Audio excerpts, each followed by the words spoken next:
episode 2. We're so excited to be on this journey with you. Hey, I don't think I said this at the start of last episode, but we don't want you to ever leave before the end of the episode, because every time we're going to end with something really special. At the end of every episode, you're going to get a dad joke from Dave. Woohoo. And a fascinating fact from Ashley. And her fascinating facts about parenting are super fascinating. It's fun. My dad jokes are mostly terrible. I love them. But that's what makes them great. And if you want to submit a fascinating fact or a dad joke, or if you just have a question or a topic you want us to cover, write us on Instagram. We're at Dave and Ashley Willis on Instagram. We would love to connect with you there. We appreciate all the messages and feedback you leave us there. And we're excited about today's episode. It's an important topic. Yes. One of the most difficult topics at times in this very confused world we're living in. But how to teach kids respect, especially in a world that seems to have lost sight of what respect even means. I think it's so true. It seems silly that we have to say that we have to say, like, this is a controversial topic, but it really is. I mean, I actually, some of you may know this if you listen to our Naked Marriage podcast, because I've shared that a little bit, but I used to be a teacher. Like, I taught middle school. I taught sixth grade, and I taught 8th grade. And I remember in teaching, and this was probably 10 years ago that I was teaching.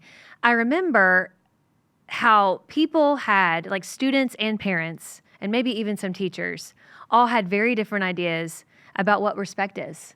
And I just think it was kind of a cultural commentary on kind of the state of things in America, because it's like no one could agree on what respect even is. Right, yeah. And so I think right out of the gate, sweetie, we need to define what is respect. Like, what is respect? Well, because of Aretha Franklin, I at least know how to spell it. Yes. And it is RESPECT. And it's time to find out what it means to me. Okay, that was Michael Scott. Yeah. RESPCD. I don't want Right. All right. No, that's seriously. I'm like thinking about it. But yes, thank you, Aretha Franklin. We always know how to spell respect. And that is a great song. Let's start with the actual Definition. dictionary definition. And then we can launch from there to our own commentary to see how correct we think this is. Because sometimes the dictionary gets it right. Sometimes the dictionary leaves some things out. So and I'm going to find the verse that I'm thinking of right now as you're doing that. All right. So respect, several definitions here. Number 1, a feeling of deep admiration for someone or something elicited by their abilities, qualities, or achievements, as in the director had a lot of respect for Douglas as an actor. Or number 2, due regard for the feelings, wishes, rights, or traditions of others. Young people's lack of respect for their parents. As a verb, to admire something or someone deeply. So all of those are kind of like tied to respect being earned, I guess, through very specific actions, like, I respect you because of this. Right. But we're really talking about a broader concept. Maybe honor would even be a better word. I really do think honor is a better word than respect, because we honor those because it's a way of honoring God, showing reverence, showing respect, showing gratitude, showing deference, and saying, I value you. That's really what we're saying with respect and with honor, with all these words. We're trying to teach kids the importance of valuing others, of considering others. Jesus would have described it like as the golden rule: do unto others as you would have them do unto you. Right. Treat others how you want to be treated. That's the simplest definition of respect that I can think of, that we're treating others the way we want to be treated.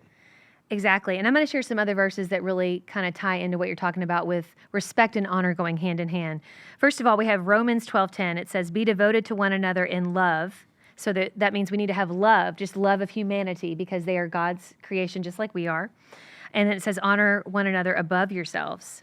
I love this in Philippians 2:3. It says, do nothing out of selfish ambition or vain conceit. Rather, in humility, value others above yourself. So, seeing, again, it's having that love, respect, value, and honor. Titus 2:7 says this, in everything, set them an example by doing what is good. In your teaching, show integrity and seriousness. 1 Peter 2:17 says this, show proper respect to everyone, love the family of believers, fear God, honor the emperor, so honor the leader. And then 1 Corinthians 10:33 says, even as I try to please everyone in every way, for I am not seeking my own good, but the good of many, so that they may be saved. And in other words, just not being all up in your own, concern for yourself only, but being concerned for others and then treating them, with that respect and honor that God calls us to do. There's many other verses about honor and respect. But I think those are some that really stick out. And you shared, the golden rule about, treating others as you would have them treat you. And I think that, when our kids are young, I think they can understand that. I remember our boys, we had our first two boys only about 2 years apart, almost to the day. And I remember very quickly when they became, probably one of them was 1.5 and the other was, 3.5. They started having little fights. Oh, yeah. And they would take the toy, or they would even slap you. Babies don't know. I mean, they might go up and just Even once they slap did know, each they other, would try to or like, even slap when they each know. other. Exactly. And I remember you don't really want to let that happen, because then that's saying like that's okay, And I remember going over and saying, no, you don't take your brother's toy. And this is even before like they're actually talking and forming words. But I think it's important to say, to the older sibling, like let's say the 3.5-year-old took the 1.5-year-old's toy. Okay, you would say, listen, would you want your brother to do that to you? And most likely he would say no, and then you can say, well, then don't do that to your brother. I mean, Yeah. we're going to show him respect. Maybe you can play with this toy in a little bit, but right now, he's playing with it. And once he's done playing with that, then you can maybe have it. I mean, he's 1.5, so he can't ask for his permission. But at the point when he can ask for permission, and they're able to articulate that, then that's a way to show respect, is to ask. Yeah, exactly. It's just treating others the way you want to be treated. Exactly. You would want to be asked yourself. Right. And so ask somebody else. Exactly. It's Not just taking what you want. Somebody else, being considerate, being kind. Mm-hmm. And in our world, we all come out of the womb pretty selfish. Oh, we yeah. do. We're born into a sinful nature. Thankfully, we're created in God's image as well. So, we've got the capacity to learn and grow and all those things. But all of us are sinners, and you see that right from Very the start. quickly. Kids, man, like they come out of the womb selfish, and Yeah. all of us struggle with that all of our lives. Yeah. And then the world, I think, perpetuates it. This very consumeristic culture that we live in makes money off of our selfishness. Right. And tries to keep us in that cycle. And Jesus is inviting us into another way of life, another rhythm of living, where we're considering other people, where we're valuing other people, and we've got to be so intentional about teaching our kids that. Last week in the Right. very first episode, foundationally, we talked about teaching your kids to love Jesus. I really think that's where this starts. It totally does. And I think about, how Jesus always went against the cultural norms, especially if they weren't, a reflection of God. And I think about when he talks about turning the other cheek, like don't retaliate back to someone. In essence, turn the other cheek, let them, if they hit you on one side of the cheek, they're going to hit you on the other. And that's in essence saying, it's one way of saying show respect. Don't stoop to their level where if someone's mean to you, you're mean back. Instead, show them respect and kindness. This doesn't mean you're a doormat, but this means that you kindly say, that wasn't very nice, but I'm going to walk the other way. I'm not going to get muddy with you. I'm not going to fight with you. I'm going to walk the other way. But, we can be strong in showing respect. But I think we do live in a culture where there's been this narrative of sorry, not sorry. And I know a lot of people say that tongue in cheek. They're joking about it. But online, you see these whole people dropping what they think is a truth bomb and then never even having a conversation about it. And you see kids, like teenage kids on Snapchat, going at, having these mean things about each other and not really showing each other respect, and also saying things, through text and on social media platforms that they would never say in person. And so it's really sending the wrong message to our young people that words don't really matter and that they aren't even part of this whole respect equation. But the truth of the matter is words are so important. They are so powerful. They tend to stick. It's hard to forget what someone has said to you. And on the flip side of that, like we're talking about the negative part of it, words carry so much weight and can lift up and can, literally chart new courses in your life, and they shape your life. And I think when we can teach our kids the power of words and how if you get it wrong, the power of an I'm sorry. Don't believe this sorry, not sorry stuff. And I think where that comes from is like, I think it's kind of the pendulum has swung really far to this other side saying, oh, you should never apologize. Have you heard that? They're like, never apologize. Yeah, and yeah. I think it started with someone saying, don't be, be confident. You don't have to explain yourself. Be who you are. Don't apologize. And that in and of itself isn't a bad thing. Be confident, yes. And don't feel like you constantly have to apologize for who you are. I totally get that. But as far as our actions, And as far as how we treat people, we can't just willy-nilly go around and say what we want to say and do whatever we want to do and then just drop it and walk off and act like we'll just deal with it. Sorry, not sorry. I mean, that's going to lead to terrible relationships. It's going to lead to, if they stick around, if you treat them like that, it's going to certainly be toxic and manipulative, and it's just not godly. And so I think as parents, we first of all, again, have to model this behavior. I think where kids often first learn this, and this is going to step on some toes, but where kids often first learn a lack of respect is by how their parents don't have respect for each Boom. other. There it is. I mean, it really is. It is. And I know it's sticky, and I'm like hitting the mic because I'm like, oh, I know I'm stepping on some toes. But you guys, and all of us fail at this sometimes, like we all do, okay? Like none of us are going to get this right 100% of the time. But let me tell you, one of the most powerful things you can do is when maybe you've had a disrespectful moment with your spouse, for your children to see you very authentically seeking forgiveness for that disrespectful moment is so powerful. It really and is, to see yeah. your spouse, to see their parent, your spouse, to accept that apology and to say, I love you, thank you for that apology, is so powerful. And that's where they learn it. They learn it from what we're modeling. It's not the only place. I think we can also teach them in correction, when maybe they've gotten it wrong. But what's even more powerful than that is how we treat each other, but also how we treat our kids. I think sometimes we expect our kids to be respectful in a way that we don't even respect them. And I was convicted of this years ago. I mean, I would sometimes just get snarky because I'm a frustrated mom and I'd be disrespectful. And then I really felt convicted by it. And then I would go and say, I'm sorry, because I obviously needed to say I'm sorry to my child. But I think that, I think it's important for our kids to see it modeled not only in how we treat our spouse, but also in how we treat them and how we allow them to treat us. Yeah, your kids are watching, like we said last week. Like Yeah. if you want to teach your kids to love Jesus, then you've got to love Jesus. Mm-hmm. Let them catch you reading the Bible and let them see you praying and let them see you prioritizing these things.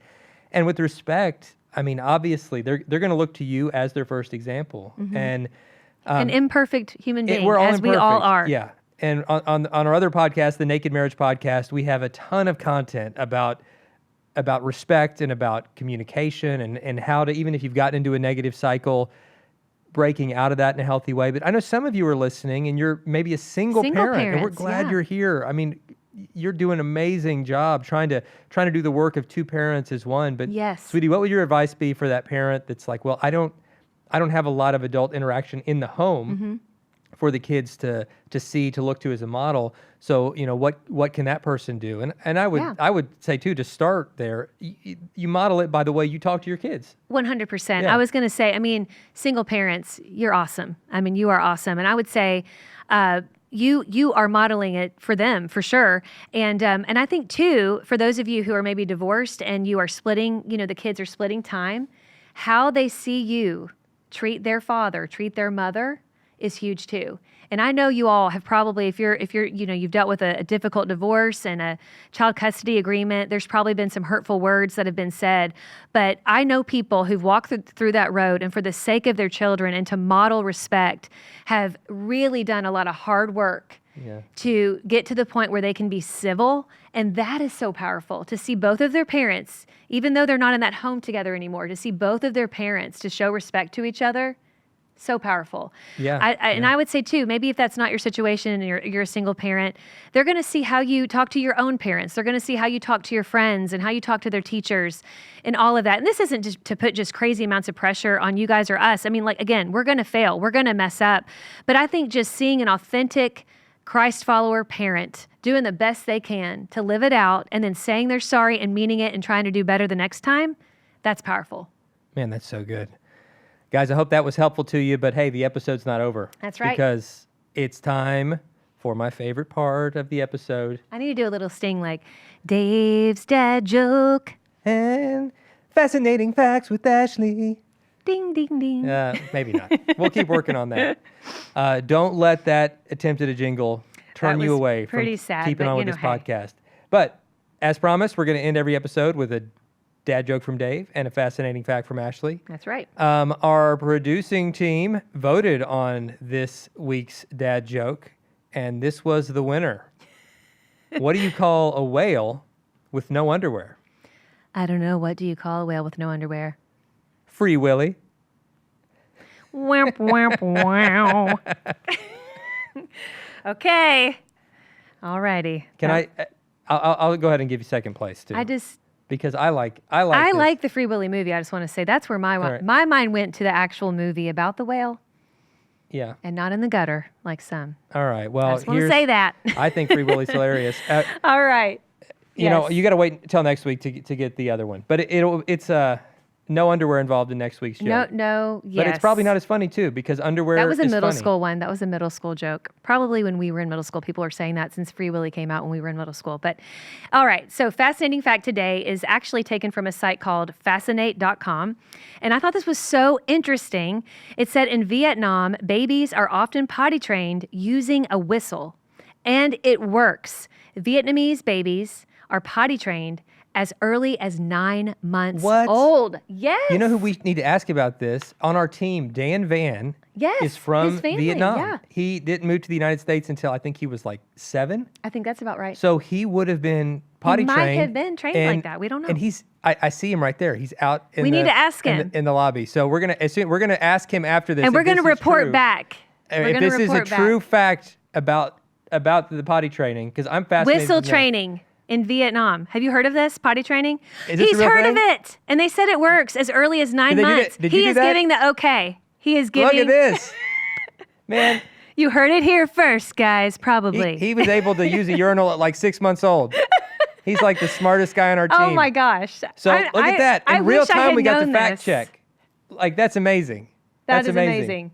So Wow. my mind is blown. I know. I never even knew that, but that's amazing. See, your fascinating facts, they just blow me away. Wow. Again, if you want to submit a dad joke or a fascinating fact, please go to Instagram and follow us and message us, or direct message us, as they say, at Dave and Ashley Willis. And we will get back to you and hopefully share it. And we will say your name if you'd like us to say your name. If not, and you want to be anonymous, no big deal. Yeah, but please, write us. We really, really appreciate it. Listen, we're not going to, just share resources every single time. You know, we shared a lot of resources last week for teaching kids about Jesus. I love hearing about resources personally when I listen to podcasts. So share away, sweetie.